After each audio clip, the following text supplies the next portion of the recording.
Haleluya, firman Tuhan selalu baru setiap pagi bagi orang yang hidup di dalam kasih-Nya dengan mengasihi, mengampuni, memberkati tanpa retorika, tanpa pura-pura, ya, tanpa Anda harus banyak alasan, ya. Karena ketika Anda bertekad, ya aku mau hidup dalam agape, maka itu akan terjadi. Dan yang paling penting jangan berilusi. Ya, ada yang luar biasa sekali pagi hari ini kita belajar ketika tabut Tuhan dirampas. Mengapa bisa dirampas? Akibat orang-orang, para imam, para pendeta, para alim ulama yang hidup dalam ilusi. Mereka bisa doa, mereka pandai berdoa, mereka tahu banyak ayat Alkitab. Ya, nggak kurang ya ayat Alkitabnya. Nggak kurang doanya, ritualnya jago. Wah, kalau bilang pokoknya all in one, bisa semua lah. Dan orang ini dikagumi oleh orang-orang jemaatnya. Dikagumi. Kalau nggak dikagumi, ya mungkin mau minta apa aja dikasih. Bahkan sampai minta perempuan pun dikasih. Ya, wah pokoknya apa yang dilakukan ini, wah top. Mau bikin salah, mau bikin apa, pokoknya membabi buta tutup mata, bener salah pokoknya bener. Orang kalau sudah kagum sama orang itu edan ya, mau bener salah pokoknya bener. Ya mau isinya 23, mau nidurin anak kecil, wah hebat. Pokoknya nggak realistis lagi, nggak yang Kristen, nggak yang Islam, nggak yang agama apapun, kalau sudah kagum sama orang, pokoknya dia salah, oh itu yang benar itu. Pasti ada alasannya. Semua pasti ada alasannya. Di depan mata jelas-jelasan dia bikin salah, Anda masih kagum sama dia. Oh jangan sampai ya. Tuhan Yesus dihujat, Anda diam saja, pendetanya disenggol, wah kirap-kirap, kejar-kejar, kejat-kejat. Bahasa Friesland kuno sama bahasa Jerman kuno. Wah, edan pokoknya. Pokoknya pendeta itu yang paling benar. Yang lain pokoknya sesat semua. Nah, itu yang terjadi dengan Hofni dan Pinehas, ya, yang menjadi ikon bagi umat Israel saat itu, ya. Mereka hidup dalam kemewahan, mereka punya kuasa, punya power, ya kan, mereka punya pengaruh, mereka bisa apa namanya, wah pokoknya luar biasa lah, mereka bisa menghipnotis rakyatnya sampai mereka salah, rakyat nggak ada yang berani protes. Terus mereka sudah jelas-jelas salah, ya rakyat nggak berani protes. Pendeta ini sudah jelas-jelas pakai duit jemaatnya, nggak berani protes jemaatnya. Wah itu kan jangan usik bijinya si itu, ya kan, bijimu itu jangan diusik, ya kan. Nah hari ini Tuhan ajarkan kepada kita sampai ketika kemuliaan Tuhan itu dirampas, tabut, ya, tabut perjanjian, lambang kehadiran Tuhan. Di zaman perjanjian baru sudah nggak pakai lambang-lambangan lagi, ya. Di zaman perjanjian lama kehadiran Tuhan itu dengan simbol-simbol, dengan ritual-ritual. Tetapi di zaman perjanjian baru, kematian Yesus di kayu salib itu menghapuskan semua simbol-simbol dan semua ritual-ritual itu. Nah, suatu ketika beneran dirampas. Kita lihat ya, saya mau belajar dari ini ya, dari ayat yang 32, lihat ini ya. Sementara itu orang-orang berkumpul di dalam gedung itu berteriak-teriak, ada yang seorang mengatakan ini dan yang lain mengatakan itu, sebab sekumpulan itu kacau balau dan kebanyakan dari mereka tidak tahu untuk apa mereka kumpul. Melu-melu, ikut-ikutan tok. Anda pergi ke gereja ikut hura-hura, jinggak-jinggak, kalau ditanyain kamu dapat apa? Embuh? Pokoknya pergi ikut kumpul-kumpul, wah ikut sorak-sorak ya di gereja itu.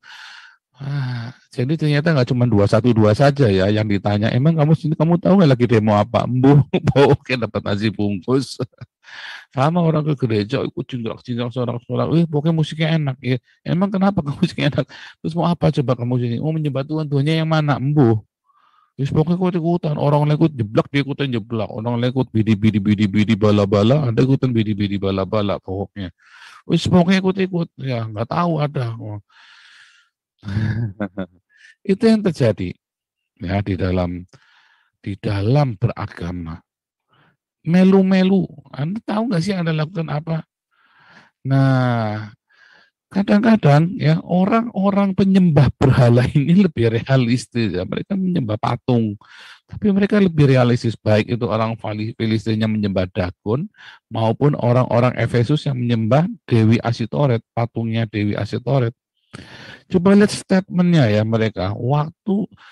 Waktu tabut Tuhan itu ada di daerahnya mereka, di daerah Filistin, ya kan disebutkan itu penyakit berdatangan kan, wah kena tulah semua itu, udah karu-karuan mereka.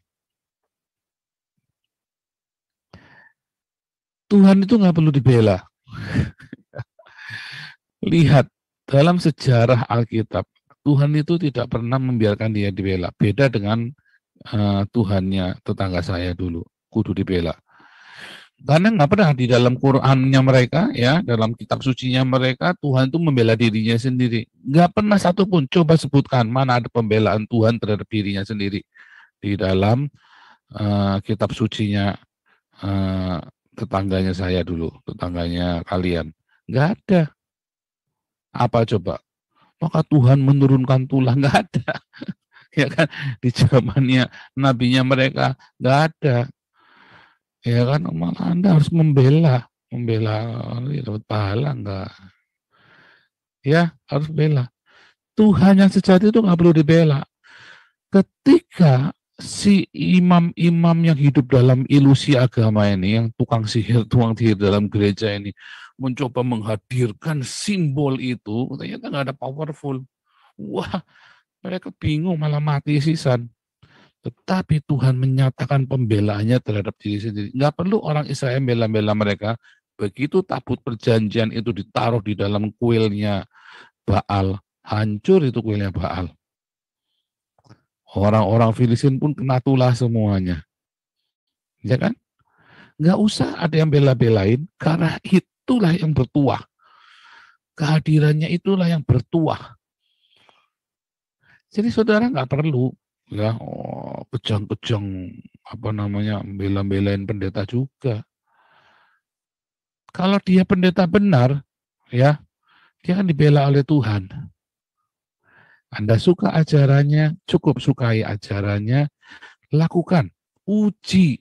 Nah, diuji. Jangan mau dibohongin, termasuk ajarannya saya, Anda uji. Orang-orang Filistin ini menguji ya. Dia bilang apa?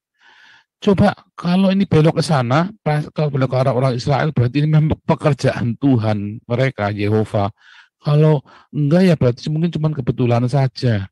Oh, mereka ngerti, harus diuji.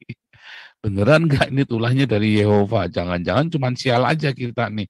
Cuman lagi sial saja. Diuji sama mereka. Diuji dong. 3.500 tahun yang lalu saja orang sudah nguji, saudara. 3.000 tahun yang lalu. Ada hari ini emang nguji cuma ikut-ikutan tok nggak jelas. Sama ya kejadian di Efesus. Orang-orang ini kumpul-kumpul nggak ngerti apa-apa. Lalu para pemuka-pemukanya mereka bilang, diuji dong. Kalau kita memang percaya ya bahwa Artemis ini, Dewi Artemis ini adalah yang maha mulia, yang maha besar, maha dahsyat. Ya kan? Ya kita akan lihat. Ya kan? Nah, diuji dong. Nggak usah seperti itu. Mereka tidak melakukan penistaan dan tidak menghujat, juga tidak merusak kuil kita. Katanya kan. Diuji dong. Kalau memang itu dewi mereka yang maha hebat itu. Orang-orang yang tidak bertuhan, orang-orang yang penyembah-penyembah berhala yang kita sebut katanya orang kelenteng, penyembahan berhala, orang gunung kawi segala macam, seringkali hidupnya mereka lebih realistis loh. Kenapa? Mereka sama Tuhannya pun mereka ngetes loh. Mereka pergi ke berbagai macam Tuhan. Oh Tuhan yang ini, wah nggak mandi ini, nggak ampuh, Dukun yang ini nggak ampuh, Tuhan yang sana, Tuhan yang sana. Dia pergi ke masing-masing ya. Oh yang ini nih, wah dikasih kertas itu kan, tulisan-tulisan pakai tulisan Cina. Oh ini hebat ini, mampu ini. Terus temennya, oh yang ini lebih hebat. Wah ganti Tuhan dia. Nah itu realistis namanya ya. Kalau Tuhannya memang tidak berkuasa apa-apa tinggalin. Kalau Tuhanmu tidak berkuasa tinggalin saja. Ngapain kamu bertuhan, Tuhannya nggak berkuasa. Malah minta dibela-bela. Tuhan yang bela kamu, jangan kamu yang bela Tuhan. Gitu. Yang realistis, uji segala sesuatu. 1 Tesalonika 5:21. Ujilah segala sesuatu. Kalau kamu udah dapat, pegang yang baik. Kalau itu memang gunung kawi yang baik, ya pegang yang baik kalau memang gunung kawi itu baik. Oh iya, kalau memang gunung kawi itu memberkati kamu, pegang. Masalahnya kan gunung kawi nanti minta balasan. Minta tumbal, minta apa segala macam. Loh, kalau kamu memang setuju ya pegang saja. Daripada kamu nyembah Tuhan yang nggak jelas. Nah, oh serius ya. Tetapi saya menyembah Tuhan Yesus. Saya punya pengalaman pribadi dengan Tuhan Yesus. Dia sungguh Tuhan segala Tuhan. Dia yang membatalkan semua kutuk dalam keluarga kami. Dia yang benar-benar melepaskan kami dari semua kesialan. Dia yang menghalau semua celaka, semua bencana dalam hidup kami.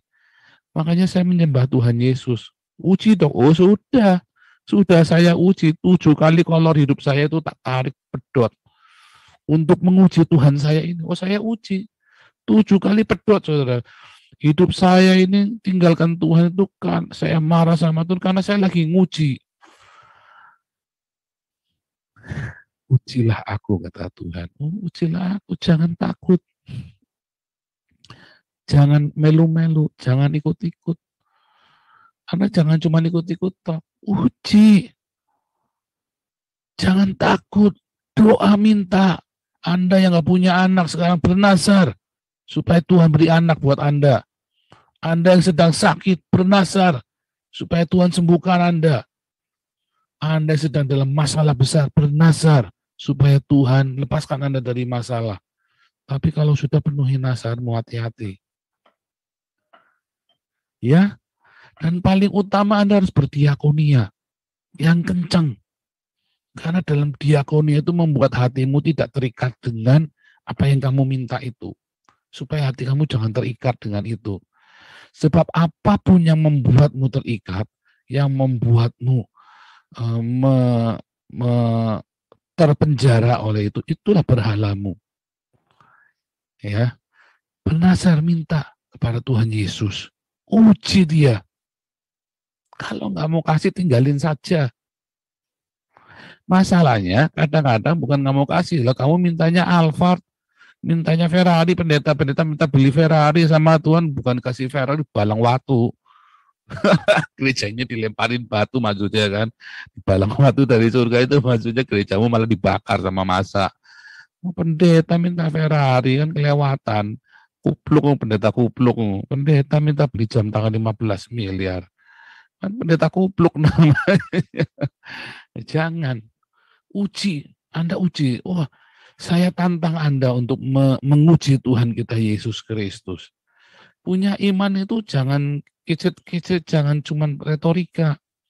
Rugi kamu. Kita punya Tuhan yang hidup. Nah, Anda harus punya pengalaman pribadi sama Tuhan yang hidup ini diuji. Kayak orang-orang di Efesus ini, kayak orang-orang Filistin ini, orang-orang kafir ini berani nguji Tuhannya. Ya kalau tetangganya saya suruh nguji Tuhan, apanya diuji ya nggak lulus lah. Jangankan diuji, Tuhan yang mau diuji apanya, bolong semua. Aku yakin, ya diuji apanya mau diuji.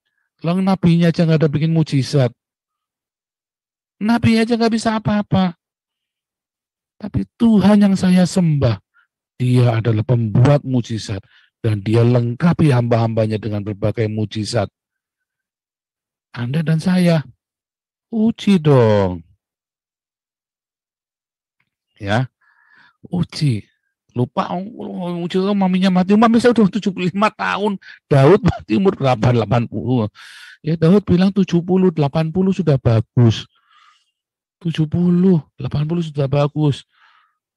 Ada yang bilang kemarin ada yang yang ngata-ngatain mami saya, mampus, modar segala macam gitu ya. Ini orang-orang Islam. Orang-orang Islam ngatain mami saya modar lu, kena tulah segala macam ya ibunya itu. Tak kasih tahu ya, Nabi kamu usianya 15 tahun lebih muda daripada mami saya sudah modar. Masih ngatain ibu saya modar. Nabi kamu modar 15 tahun lebih muda, umur 60 tahun. Berarti mami saya itu lebih mulia daripada Nabi kamu. Serius ya. Jadi kematian itu bukan sesuatu yang mengerikan bagi orang Kristen, tapi suatu kebahagiaan. Apalagi kalau matinya nggak kejang-kejang keracunan. Nah, mami saya matinya itu mulia ya, tenang.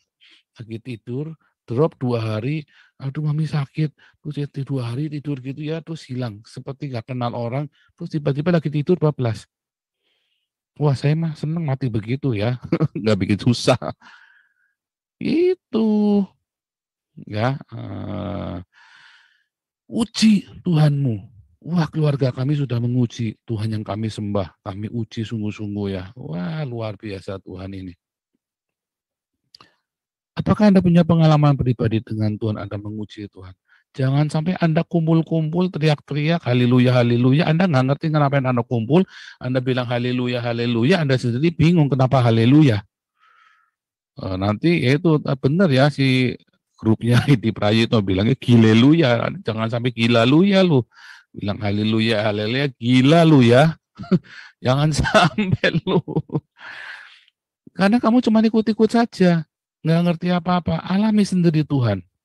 Pagi ini Anda harus mengalami Tuhan sendiri. Uji kalau engkau ada dalam kesesakan. Uji. Anda tahu dalam segala, saya kan bilang kalau Anda dalam kesesakan, diakonia yang kenceng. Tuhan akan lepaskanmu. Tapi diakonia Anda jangan nggak tulus. Diakonia sambil mau kudeta, itu namanya nggak tulus, nggak bisa.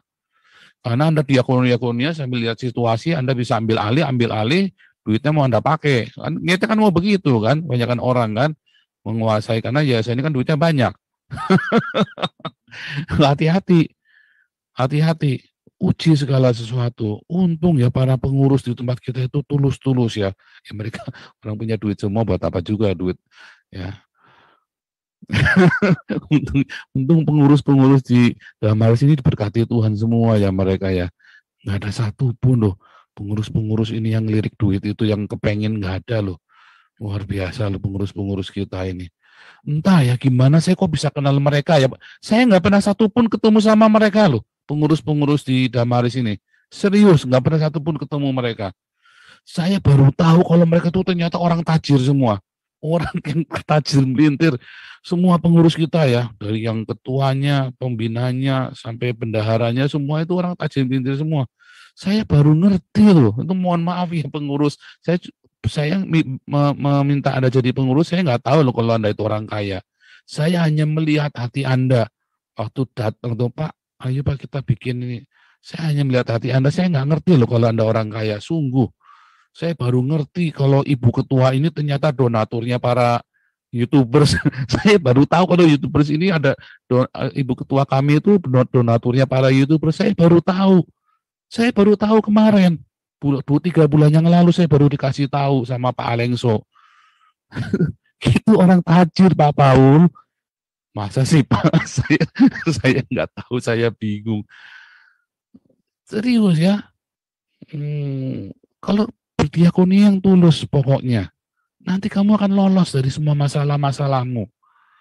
Tapi kalau kamu nggak tulus, artinya kamu punya niat jahat. Orang gini loh, saya berdiakonia karena saya ingin Tuhan tolong saya. Nah itu masih oke, ya. Seperti Petrus, Tuhan saya ini filio sama kamu bukan agape. Itu jujur. Ya, Tuhan saya itu datang ikut embun pagi karena saya pengen supaya anak saya sembuh. Saya pengen supaya keuangan saya dibebaskan dari lepaskan dari himpitan ekonomi. Jujur, saya ikut Tuhan karena saya ingin mengalami kemerdekaan. Oh iya memang, Anda boleh punya motivasi itu, tapi jangan sampai kemudian Anda berdiakonia dengan harapan Anda ingin menguasai uangnya, mau disiu semua, mau buat Anda sendiri. terus nanti Anda mau main-mainin, oh itu yang namanya nggak tulus, maksud saya begitu ya. Atau Anda main-mainin dikasih ayam 13, yang dipakai 4, yang lain dijual misalnya. Belum ada sih ya, belum ada. Ya kita bersyukur juga ya, diaken dari seluruh diaken itu belum ada yang maling ya. Dan rasanya kok mereka nggak tega, saya tahu lah orang-orang ini. Ya, nggak tega. Tapi kalau kesalahpahaman, mungkin ya ada namanya orang baru ketemu, apa ya, kenal baru kemarin sore, pasti ada salah paham. Biasa itu.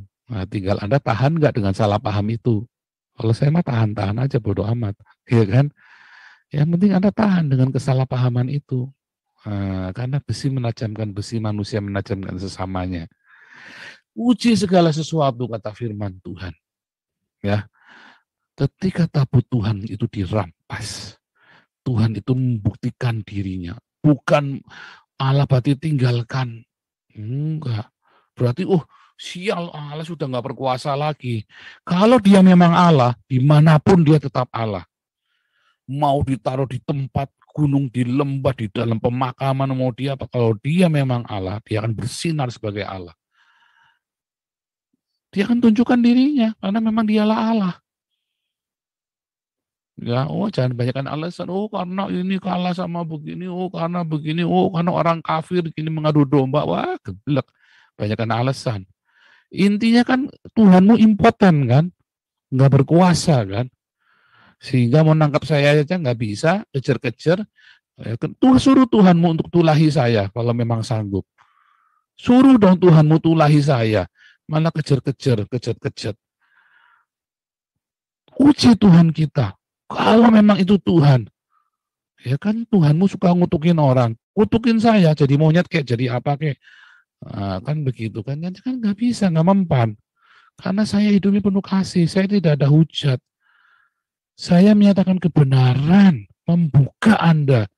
Supaya Anda melihat apakah Tuhan. Siapakah Tuhan? Bagaimanakah Tuhan yang sebenarnya? Tetapi kan orang kalau sudah biasa dibohongin, dikasih tahu yang benar kan nggak terima. Orang kalau sudah biasa dibohongin, dikasih tahu yang benar nggak terima. Orang kalau sudah dikasih tahu, itu bapakmu, ya. Bapakmu itu dulu jenderal kancil. Wah.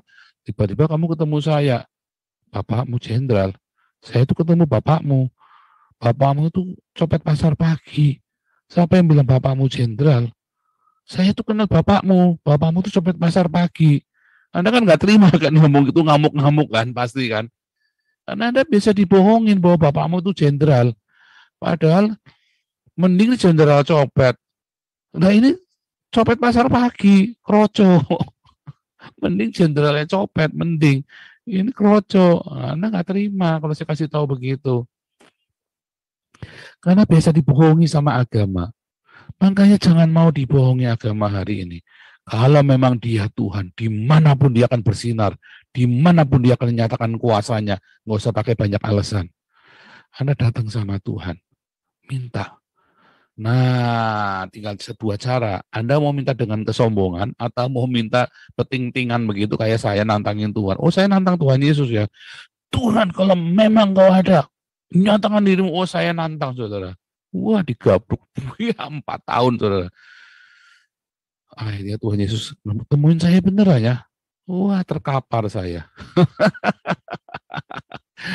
Mintalah dalam kerendahan hati. Dia akan datang padamu dengan angin sepoi-sepoi. Kalau kamu minta dengan nantang, dia akan datang dalam badai. Akan datang, tapi dalam badai. Tinggal kamu kuat enggak. Kalau minta dengan kerendahan hati, dia akan datang dengan angin sepoi-sepoi. Dan akan tutupi mukamu. Soalnya ada hadirat Tuhan di situ. Kiranya remah dari Tuhan Yesus akan membuat Anda semua mengalami Tuhan sendiri selama engkau hidup. Sehingga engkau diselamatkan. Haleluya.